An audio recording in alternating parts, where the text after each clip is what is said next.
The US and Iranian delegations will be holding ceasefire talks this weekend. Shops, markets, schools. Everything is closed.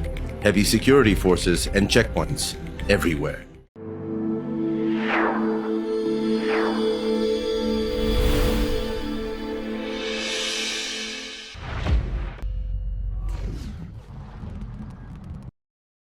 ትምህርት ቤቶች፣ መዝናኛ ቦታዎች እንደዚሁም መንገዶች ተዘጋግተዋል። ምድሪቷ በጉጉት የምትጠብቀውን የሰላም ንግግር የምታስተናግደው ፓኪስታን መዲናዋን ኢስላማባድን በታሪክ ታይቶ በማይታወቅ መልኩ በጥብቅ የጸጥታ ጥበቃም ጸጥ ረጭ አድርጋለች። ዝርዝሩን እንመለከተዋለን። ብዙዎችን ያስደነገጠው የአክሱሙ ግጭትም ይዳሰሳል። ጄኔራሉም በመቀለ ተቃውሞ ገጥሟቸዋል። ብዙዎችም መፈንቅለ መንግስት ያሰጋቸዋል እያሉ ነው። ኢትዮጵያ ከጅቡቲ የቀረበላትን የወደብ ስጦታ ውድቅ ማድረጓ ተሰምቷል። ጅቡቲ ደግሞ ኢትዮጵያ የምትፈልገውን ጥያቄ ውድቅ አድርገዋለች። እንመለስበታለን። ከዚሁ ጋር በተያያዘም ባልተለመደ መልኩ የኢትዮጵያውያንን ቀልብ የሳበው የጅቡቲ ምርጫም ትኩረታችን ነው። ሌሎችም ጉዳዮች ተካተዋል። ጤና ይስጥልን። የመረጃ ጥንቅራችን ተጀምሯል። በመግቢያችን ላይ ያደመጣችሁትን አበይት ነጥቦች እንደሚከተለው በዝርዝር እናስቃኛችኋለን።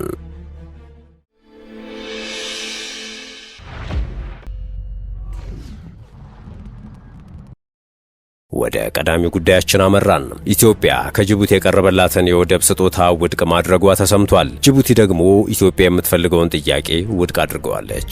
የካፒታል ጋዜጣ ዘገባ እንደሚያሳየው ጅቡቲ ለኢትዮጵያ ከፍተኛ የወደብ ድርሻ ለመስጠት ሐሳብ ብታቀርብም በኢትዮጵያ በኩል ውድቅ እንደተደረገባት ማረጋገጥ ተችሏል። በቀይ ባህሯ ሀገር ጅቡቲ ከፕሬዝዳንት ቀጥሎ ትልቅ ግምት በሚሰጠው የሀገሪቱ ስልጣን ላይ የሚገኙት አቡበከር ኦማር ሃዲ ኢትዮጵያ የቀረበላትን የወደብ አቅርቦት አልቀበልም ብላለች ብለዋል። አቡበከር ኦማር መንግስታቸው ታጁራ ወደብ ላይ ለኢትዮጵያ የ60 በመቶ ድርሻ ለመስጠት ሐሳብ አቅርቦ ነበር። ሆኖም የኢትዮጵያ መንግስት ሐሳቡን ውድቅ አድርጓል ነው ያሉት። እንዴት ይሄ ሊሆን ይችላል? የአዲስ አበባው መንግስት ለምን አልተቀበለውም የሚል ጥያቄ ከጋዜጠኞች ሲቀርብላቸው የእናንተ መንግስት የሚፈልገው መውጫ በር ወይንም ባህር በር ነው ሲሉ መልስ ሰጥተዋል። አቡበከር አክለውም የጠቅላይ ሚኒስትር አብይ መንግስት የታጁራ ወደብን 60 በመቶ ድርሻን ጨምሮ ወደ ቀይ ባህር መውጫ የባህር ኃይል ሰራዊቱ የሚሰፍርበት ባህር በር ነው የሚፈልገው ሲሉ አረጋግጠዋል።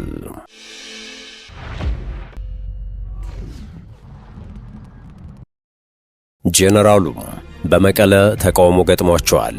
ብዙዎችም መፈንቅለ መንግስት ያሰጋቸዋል እያሉ ነው።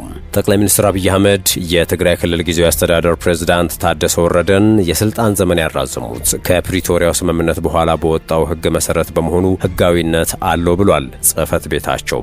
የትግራይ ህዝብ ነጻ አውጪ ግንባር ትህነግ ወይም በትግርኛው ምህጻረ ቃል ህወሓት ደግሞ የፌዴራል መንግስትን ውሳኔ ተቃውሞ ባወጣው መግለጫ የሌፍተናንት ጄኔራል ታደሰ ወረደ ስልጣን የተራዘመው ከፕሪቶሪያው ስምምነት በፊት በወጡ ህጎች እንደሆነ ጠቅሶ ነበር። የፕሬዝዳንቱ ስልጣን መራዘሙ ይፋ በተደረገበት የጠቅላይ ሚኒስትር ጽህፈት ቤት የረቡዕ ዕለት መግለጫ ላይ የተጠቀሰው በ2013 ዓመተ ምህረት በትግራይ ጦርነት ወቅት የወጣና ከፕሪቶሪያ ስምምነት በኋላ የተሻረ ደንብ ነበር። በጦርነቱ ወቅት የተቋቋመውንና በዶክተር ሙሉ ነጋ ሲመራ የነበረውን የመጀመሪያውን የክልሉን ጊዜያዊ አስተዳደር የመሰረተው ይህ ደንብ ከፕሪቶሪያ ስምምነት በኋላ ተሽሯል። ከፕሪቶሪያ ስምምነት በኋላ ክልሉን የመሩት የቀድሞ ፕሬዝዳንት ጌታቸው ረዳ የተሾሙት በ2015 ዓመተ ምህረት በወጣ አዲስ ደንብ ነው። የጠቅላይ ሚኒስትር ጽህፈት ቤት ፕሬስ ሴክሬታሪያት ኃላፊ ቢለኔ ስዩም ለቢቢሲ በጽሁፍ መልእክት በሰጡት ምላሽ በመግለጫው ላይ የተሻረው ደንብ የተጠቀሰው በስህተት እንደሆነ ገልጸዋል። የፕሬስ ሴክሬታሪያት ኃላፊዋ በእኛ በኩል የተፈጠረ የአጠቃቀስ ስህተት ነው፣ ይስተካከላል ብለዋል። ይህ ዘገባ እስከወጣበት ጊዜ ድረስ መግለጫው ላይ ማስተካከያ አልተደረገም። ቢለኔ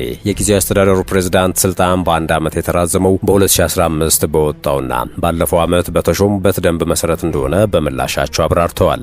የፕሬስ ሴክሬታሪያት ኃላፊዋም የስልጣን ዘመን ማራዘሚያው የተደረገው ከአንድ ዓመት በፊት ሹመት ሲሰጥ መሰረት በነበረው የ2015 ደንብ መሰረት ነው ብለዋል። በዚህም መሰረት ስልጣን የማራዘም ውሳኔው ህጋዊ ነው በማለትም ገልጸዋል። ይህንን የፌዴራል መንግስት ውሳኔን በተመለከተ ሐሙስ ሚያዝያ 1 ቀን 2018 ዓመተ ምህረት ምሽት መግለጫ ያወጣው ህወሓት የትግራይ ክልል ጊዜያዊ አስተዳደር ፕሬዝዳንት ሌፍተናንት ጄኔራል ታደሰ ወረደም ስልጣንን በአንድ ዓመት እንዲራዘም መደረጉ የተናጠል ውሳኔ እንደሆነ በመግለጽ ተቃውሟል። በፕሪቶሪያው ስምምነት መሰረት የትግራይ ጊዜያዊ አስተዳደር የሚመሰረተው በሁለቱ ተፈራራሚ አካላት ማለትም በህወሓትና በኢትዮጵያ መንግስት መካከል በሚደረግ ፖለቲካዊ ንግግር እንደሆነ በመግለጫው ጠቅሷል። ብዙ መደናቀፎች እያጋጠሙ ቢቆዩም ከፕሪቶሪያው ስምምነት መፈረም በኋላ በ2015 ዓ.ም የክልሉ ጊዜያዊ አስተዳደር የተቋቋመው በሁለቱ አካላት መካከል በተደረጉ ንግግሮች እንደሆነ አስታውሷል። ይሁን እንጂ የኢትዮጵያ መንግስት እየፈጸማቸው የቆዩት የፕሪቶሪያው ስምምነት የመጣስ ተግባራት ቀጥሏል ሲል በዚህ ሳምንት ስለተራዘመው የፕሬዝዳንት ታደሰ የስልጣን ቆይታ አንስቷል። እንደ ህወሓት ገለጻ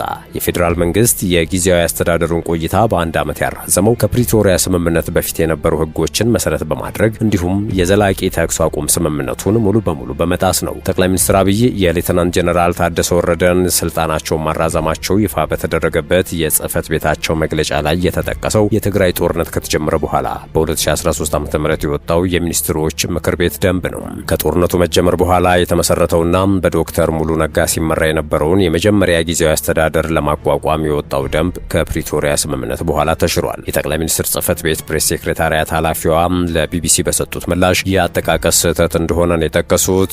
ይህንን ደንብ የተካው በስራ ላይ ያለ ደንብ የጊዜያዊ አስተዳደሩን ፕሬዝዳንት የመሾም ስልጣንን ለጠቅላይ ሚኒስትሩ የሰጠ ቢሆንም ርዕሰ መስተዳድሩ የሚለየው በሰላም ስምምነቱ መሰረት በሚደረግ የፖለቲካ ምክክር እንደሆነ ደንግጓል። ህወሓት ሐሙስ ባወጣው መግለጫ ታዲያ የጊዜያዊ አስተዳደሩን የስልጣን ቆይታ የማራዘም ውሳኔውን የሁለቱ ተፈራራሚ አካላት ንግግር ያልተደረገበትና የተናጠል ውሳኔ ሲል ገልጾታል። ከህወሓት እውቅናና ተሳትፎ ውጭ የተላለፈ የኢትዮጵያ መንግስት የተናጠል ውሳኔ መሆኑ ለመላው ህዝባችን የፕሪቶሪያው ስምምነት አደራዳሪ አካላትና ዓለም አቀፉ ማህበረሰብ እንዲገነዘቡት እንወዳለን ብሏል። የጠቅላይ ሚኒስትር ጽህፈት ቤት ፕሬስ ሴክሬታሪያት ኃላፊዋም በህወሓት ስለቀረበው ፖለቲካዊ ንግግር አልተደረገም የሚል ክስ እስካሁን ምላሽ አልሰጡም። የጠቅላይ ሚኒስትር ጽህፈት ቤት ረቡዕ ዕለት ባወጣው መግለጫ የፕሬዝዳንቱ የስልጣን ዘመን በ1 ዓመት እንዲራዘም የተወሰነው በቀረበው ሪፖርት የፌዴራል መንግስት በክልሎች ውስጥ ጣልቃ የሚገባበትን ስርዓት ለመደንገግ በወጣው አዋጅና የትግራይ ክልል አካታች ጊዜያዊ አስተዳደርን አስመልክቶ በጸደቀው ደንብ እንደሆነ አስታውቀዋል።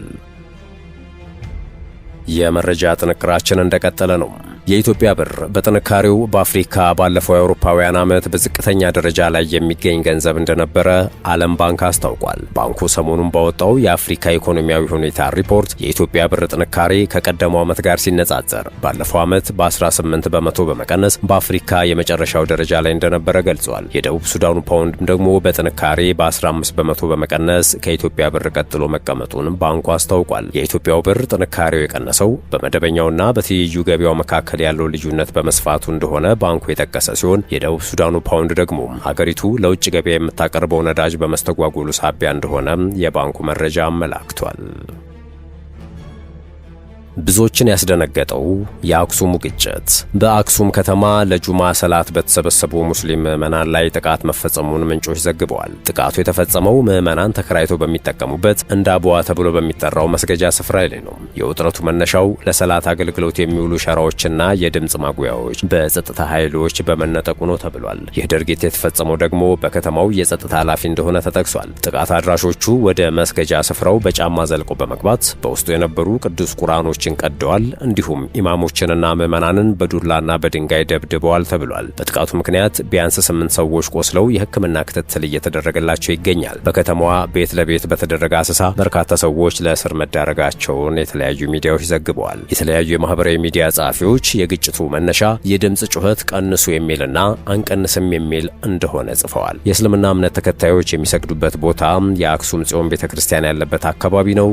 የሶላት ድምፅ ዛሬ በስቅለት ዕለት ከቤተ ክርስቲያኗ ከሚወጣ ድምጽ ጋር በመጋጨቱ ድምጽ ቀንሱ አንቀንስም ነው መነሻው ሲሉ አስረድተዋል። የእስልምና እምነት ተከታይ የሆኑ ጸሐፊዎች ግን አትሰግዱም ተባልን፣ ተገፈተርን፣ ድምጽ ማጉያችን ተበጣጥሶ ተጣለ፣ ወደ መስገጃ ቦታ በኃይል በገቡ በርካታ ሰዎች የቁርአን መንፈሳዊ መጻሕፍትም ተቀደዱ ብለዋል። የትግራይ እስልምና ጉዳዮች ከፍተኛ ምክር ቤቱ ዋና ጸሐፊ ሐጂ መሐመድ ካህሳይ ትላንት በአክሱም መጠነኛ የሃይማኖት ግጭት እንደነበረ በሰጡት መግለጫ አስታውቀዋል። ግጭቱ በአባቶችና በጸጥታ አካላት በቁጥጥር ስር ውሏል ሲሉ ገልጸዋል። ለአጭር ሰዓታት የነበረው ግጭት ከከተማዋ ማህበረሰብና የጸጥታ አቅም በላይ እንዳልነበረ ያስረገጡት ዋና ጸሐፊው የማህበራዊ ትስስር ገጽ ተጠቃሚዎች ጉዳዩን ከማራገብ እንዲቆጠቡ መክረዋል። የነበረው ግጭት መነሻና ግጭቱ ተከትሎ የደረሰ ጉዳት ካለ ተጣርቶ ለህዝበ ሙስሊሙ ይፋ ይሆናል ብለዋል። ችግሮች ሲከሰቱ አባት እናቶቻችን ባቆዩልን የመከባበር፣ የመቻቻል፣ የመደማመጥ ጥበብ በማስቀደም መፍታት ይገባል።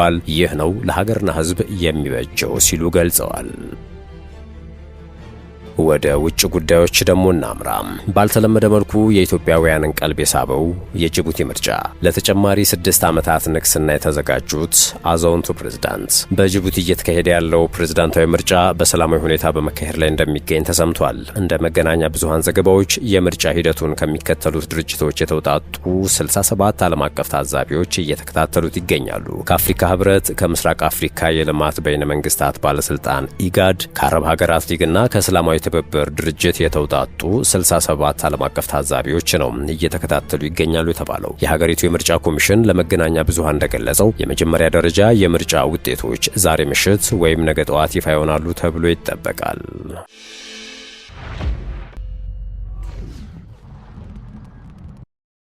አይኖች ሁሉ ኢስላማባድ ላይ ናቸው።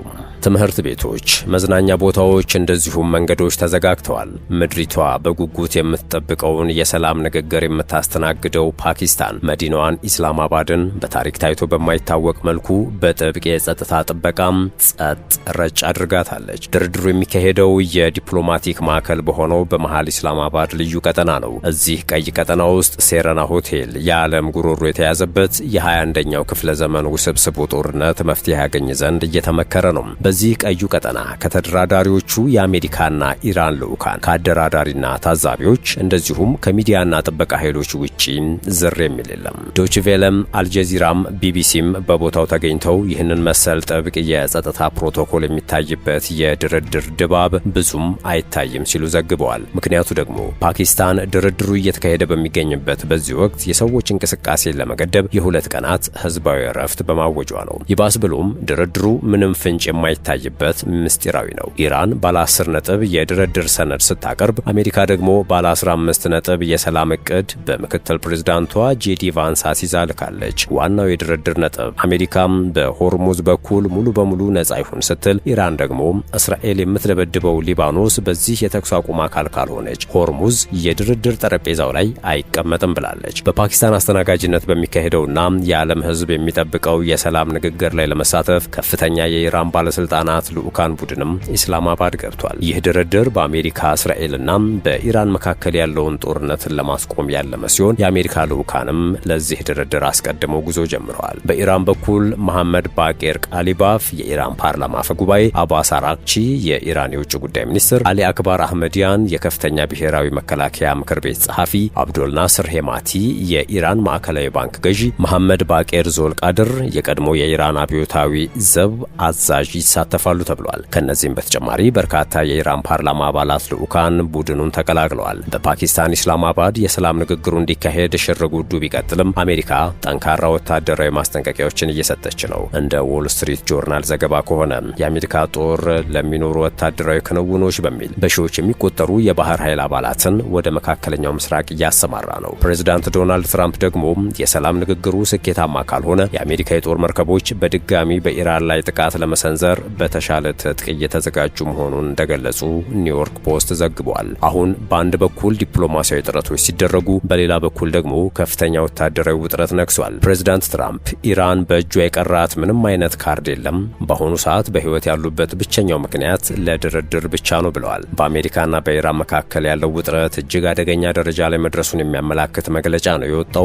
ፕሬዝዳንት ትራምፕ በይፋዊ የማህበራዊ ትስስር ገጻቸው ባሰፈሩት መልእክት የኢራን መንግስት ዓለም አቀፍ ደረጃ ያለው ተሰሚነትና ወታደራዊ አማራጮች ሙሉ በሙሉ ማለቃቸውን ገልጸዋል። እንደ ፕሬዝዳንቱ አገላለጽ የኢራን ባለስልጣናት በአሁኑ ሰዓት በስልጣን ላይ እንዲቆዩ የተደረገበት ብቸኛው ምክንያት አሜሪካ ለዲፕሎማሲያዊ ንግግር በሰጠችው እድል እንጂ ሌላ አቅም ኖሯቸው አይደለም። ፕሬዝዳንቱ አክለውም ኢራን በዓለም አቀፍ የውሃ መስመሮች ላይ የምታደርገውን የአጭር ጊዜ ማስፈራራት ድርጊት ውጪ ምንም አይነት የድርድር አቅም የላትም ብለዋል። ይህ ማስጠንቀቂያ የወጣው የአሜሪካ የጦር መርከቦች ዘመናዊ ጦር መሳሪያዎችን ጭነው ወደ ቀጠናው እያቀኑ ባሉበትና በሁለቱ ሀገራት መካከል ለታቀደው ድርድር ዋዜማ ላይ ነው። የኢራን መሪዎች አንድ ሊገነዘቡት የሚገባ ሀቅ ቢኖር ጊዜው ማለቁን ነው። አሁን ያላቸው ብቸኛ ምርጫ ለድርድር መቅረብ ብቻ ነው ብለዋል ፕሬዝዳንት ትራምፕ። ይህ ድፍረት የተሞላበት ንግግር በመካከለኛው ምስራቅ ያለውን የኃይል ሚዛን በእጅጉ ሊቀይረው እንደሚችል የፖለቲካ ተንታኞች እየገለጹ ይገኛሉ። ዓለም አቀፉ ማህበረሰብም የአሜሪካን ቀጣይ እርምጃና የኢራንን ምላሽ በከፍተኛ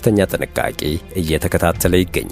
ውድ የሸገር ታይምስ ቤተሰቦች የሰዓቱ የዜና ጥንቅራችን የተከታተላችሁትን ይመስል ነበር። አብራችሁን ስለቆያችሁ ከልብ አመሰገንን። በያላችሁበት ሰናይ ጊዜን ተመኘን።